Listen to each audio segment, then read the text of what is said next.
Assalamu alaikum students. I hope all of you will be fine.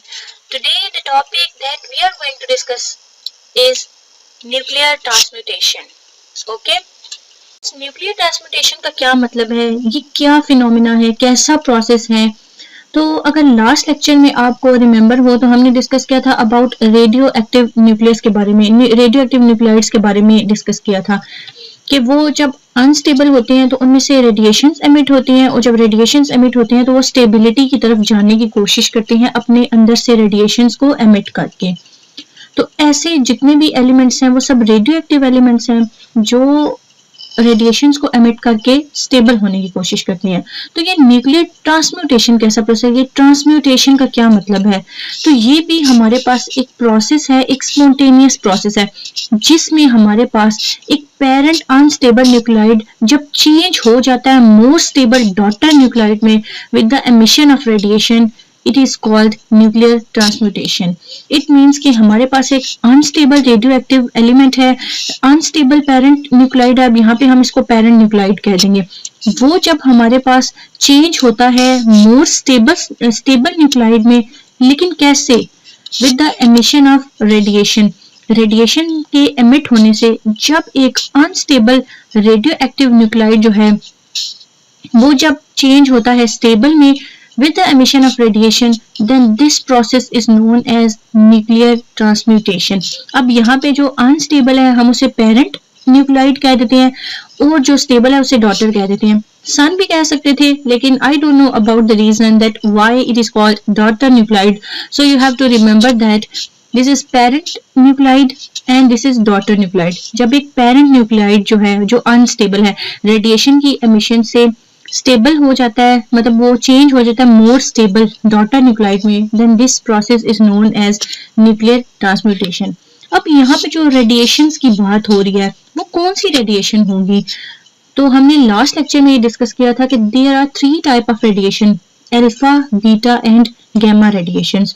So students, before we start कि कैसे ये radiations emit हो रही हैं, किस तरह एक पेरेंट न्यूक्लियस में से एक अल्फा पार्टिकल या एक बीटा पार्टिकल या एक गामा पार्टिकल जब इजेक्ट होते हैं, निकल के चले जाते हैं, तो वो कैसे स्टेबिलिटी की तरफ आता है, उसको डिस्कस करने से पहले हमें ये डिटेल में अगर पता हो कि अल्फा पार्टिकल क्या है, बीटा पार्टिकल क्या है एंड गामा पार्टिकल क्या है, सो हमें ज्यादा अच्छे तरीके से अंडरस्टैंड हो जाएगा ये process. Okay, so first of all alpha particle क्या है स्टूडेंट्स। अल्फा पार्टिकल हमारे पास डबल पॉजिटिवली चार्ज पार्टिकल्स होते हैं, हीलियम न्यूक्लाई। आपको रदरफोर्ड की थ्योरी भी याद होगी, वहां पे भी क्या करवाया था, एक गोल्ड फॉइल पे हमने जो है वो रदरफोर्ड ने हीलियम पार्टिकल को हिट करवाया था, बम्बार्डमेंट करवाई थी, जिधर से उसने फिर फर्दर अपने रिजल्ट्स को कैलकुलेट किया था और कुछ कंक्लूजन दी थी about the structure of atom. Okay, तो हमारे पास जो अल्फा पार्टिकल्स हैं वो डबली पॉजिटिव चार्ज हीलियम न्यूक्लियाई हैं, उनके अंदर 2 ही प्रोटॉन होते हैं और 2 ही न्यूट्रॉन होते हैं। सो अगर हम इनका मैस नंबर देखें तो वो 4 है। ओके, और इनका जो एटॉमिक नंबर है वो 2 है, दैट्स व्हाई हम ये कहते हैं कि अल्फा पार्टिकल जो है वो हीलियम है। ओके, अब ये हाई स्पीड पे तो इजेक्ट होते हैं लेकिन इनकी रेंज बहुत कम है। अब ये क्या रीजन हुई कि इनकी रेंज कम है, इसकी रीजन यही है कि ये हैवी होती हैं, डबल पॉजिटिव चार्ज हैं तो इनका न्यूक्लियस हैवी होता है। सो जब ये इजेक्ट होते हैं तो ये जरा ज्यादा दूर तक नहीं जा सकते। अगर इनके रास्ते में कोई ऑर्डिनरी शीट ऑफ अल्युमिनियम भी आ जाए, थिन शीट आ जाए अल्युमिनियम फॉइल की भी, तो ये वहां पे क्या हो जाते हैं, स्टॉप हो जाते हैं। ओके, मतलब कि जो अल्फा पार्टिकल है हमारे पास वो हैवी है, उनकी जो स्पीड है वो 10⁻⁷ मीटर पर सेकंड है, लेकिन अब देखने में तो लग रहा है कि ये स्पीड बहुत ज्यादा है, लेकिन ये इनके हैवी होने की वजह से ये स्पीड इनके लिए कोई मैटर नहीं करती। मतलब ये बहुत कम रेंज है इनकी, जहां तक जाके ये क्या करते हैं, स्टॉप कर देते हैं। इट मीन्स कि इनकी जो पेनिट्रेटिंग पावर है, पेनिट्रेट करने की जो पावर है वो बहुत ज्यादा कम है, सबसे कम है। ओके, लेकिन एक इनके अंदर एबिलिटी है आयोनाइज करने की, ये इनकी जो आयोनाइजेशन पावर है वो बहुत ज्यादा है। Okay, now what about beta particles. Beta particles क्या है, बीटा पार्टिकल्स को हम इलेक्ट्रॉन भी कह सकते हैं, लेकिन कौन सा इलेक्ट्रॉन, ये कंडीशन है, फास्ट मूविंग इलेक्ट्रॉन, क्योंकि जब भी कोई अनस्टेबल पेरेंट न्यूक्लियस अपने अंदर से बीटा पार्टिकल को इजेक्ट करेगा स्टेबिलिटी की तरफ आने के लिए। जब वो बीटा पार्टिकल को इजेक्ट करेगा तो वो जो बीटा पार्टिकल जब निकल के जाएगा वो बहुत तेज स्पीड पे चल के जाएगा as compare to alpha particle. उसकी स्पीड क्या होगी, ज्यादा होगी। तो क्या होगा कि जब वो ज्यादा स्पीड पे निकल जाएगा, तो जब कोई चीज ज्यादा स्पीड पे जा रही होती है तो उसका मैस लिटिल बिट वेरी करता है, ओके। और इसकी जो स्पीड होती है वो बहुत क्लोज होती है as compare to speed of light. इसकी जो स्पीड है यहाँ पे मेंशन नहीं है, लेकिन वो होती है 2.5 मल्टीप्लाई एक्सपोनेंशियल 8 मीटर पर सेकेंड, ओके। मतलब स्पीड ऑफ लाइट के करीब करीब है। जैसे अगर हम 5 से राउंड ऑफ करें 2 को तो इट विल बी 3, ओके। और बीटा पार्टिकल जो है वो क्या करते हैं कि उनकी जो पेनिट्रेटिंग पावर है वो as compare to alpha particle क्या है, ज्यादा है।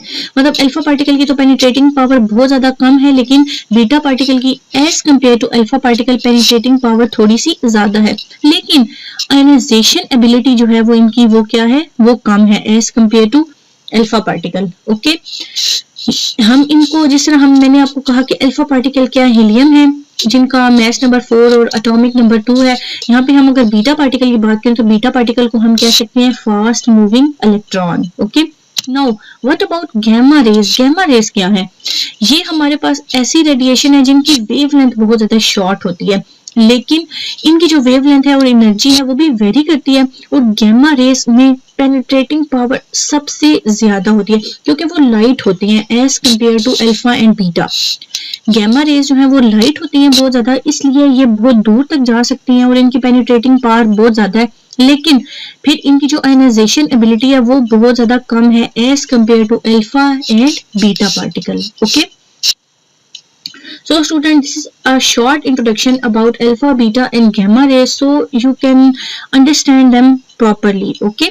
Now we will discuss about that how these rays emit and the unstable nuclide will become more stable, okay. So अब हम डिटेल में डिस्कस करेंगे कि कैसे हमारे पास अल्फा, बीटा या गैमा पार्टिकल्स के जाने से क्या होता है। अब सबसे पहले हम डिस्कस कर लेते हैं अल्फा डिके को।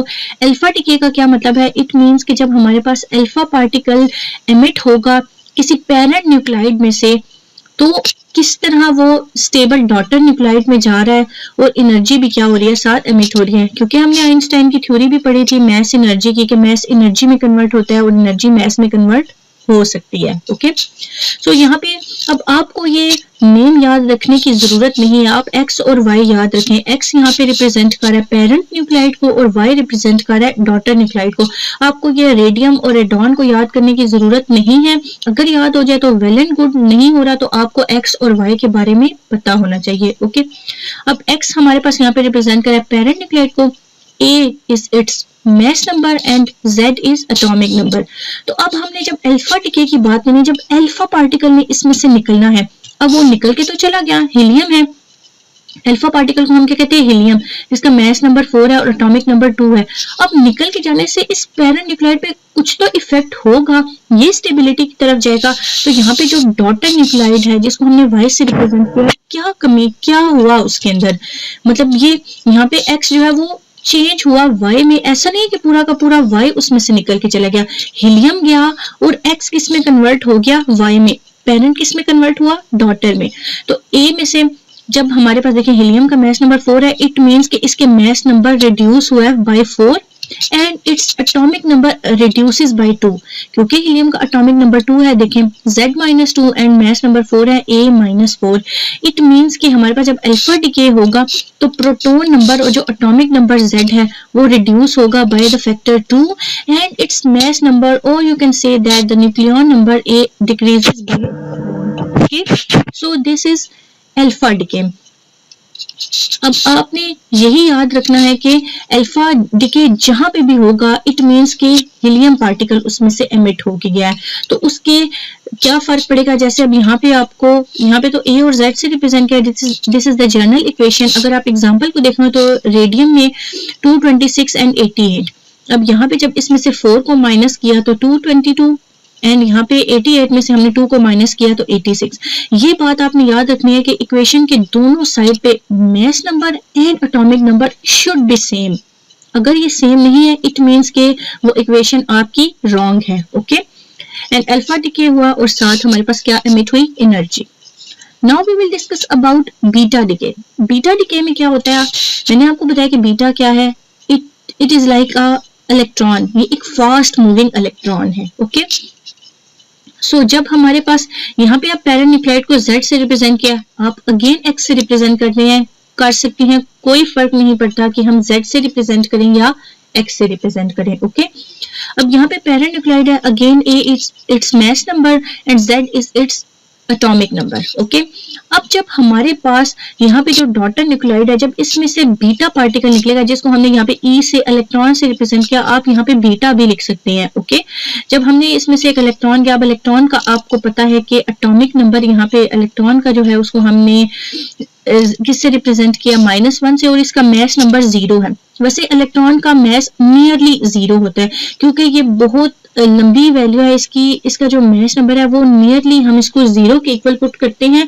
दैट्स वाई यहाँ पे हमने इसके मास नंबर को क्या लिया है, 0। तो आप देखिए यहाँ पे जब बीटा पार्टिकल निकल के जाता है, जब मास नंबर है उसका 0 है, तो पेरेंट के मास नंबर पे कोई इफेक्ट नहीं होगा।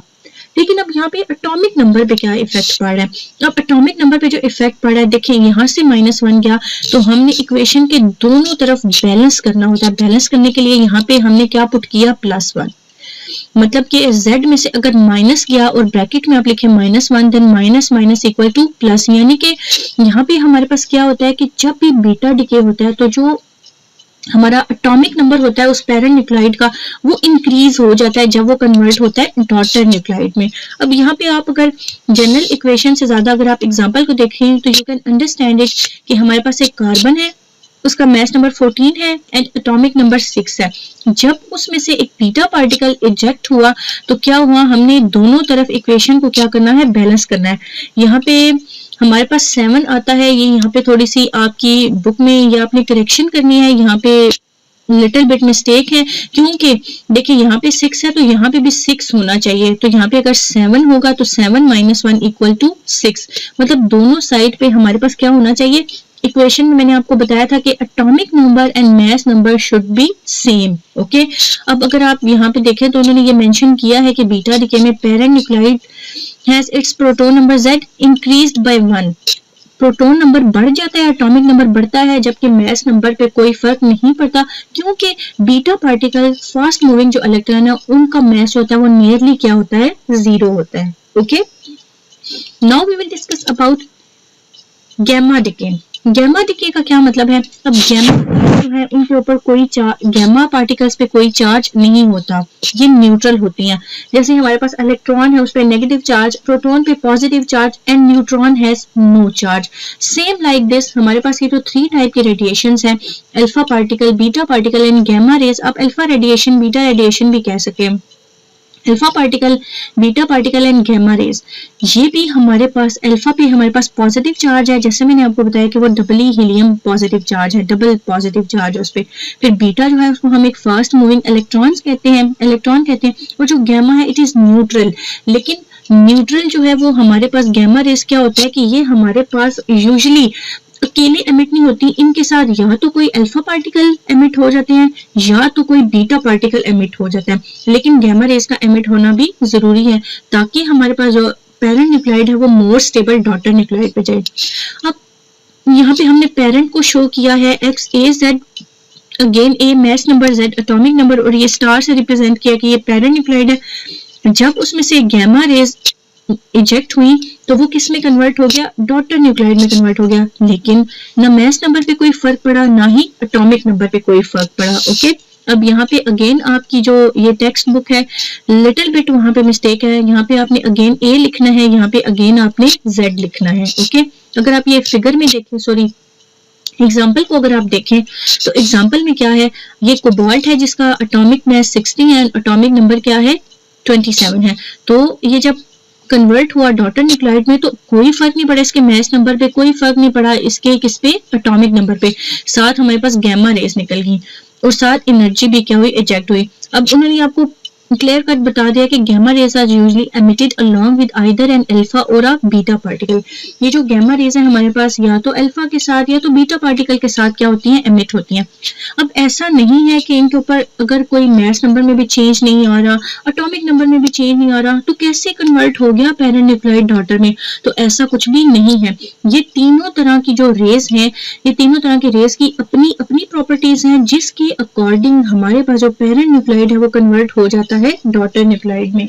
जितने भी हमारे पास रेडियो एक्टिव एलिमेंट है 82 से अबव, जितने भी हमारे पास जो एलिमेंट्स है जिनका एटॉमिक नंबर 82 अबव है, वो सब हमारे पास स्टेबिलिटी बेल्ट पे लाई नहीं करते, तो फिर वो हमारे पास क्या होते हैं, अनस्टेबल होते हैं।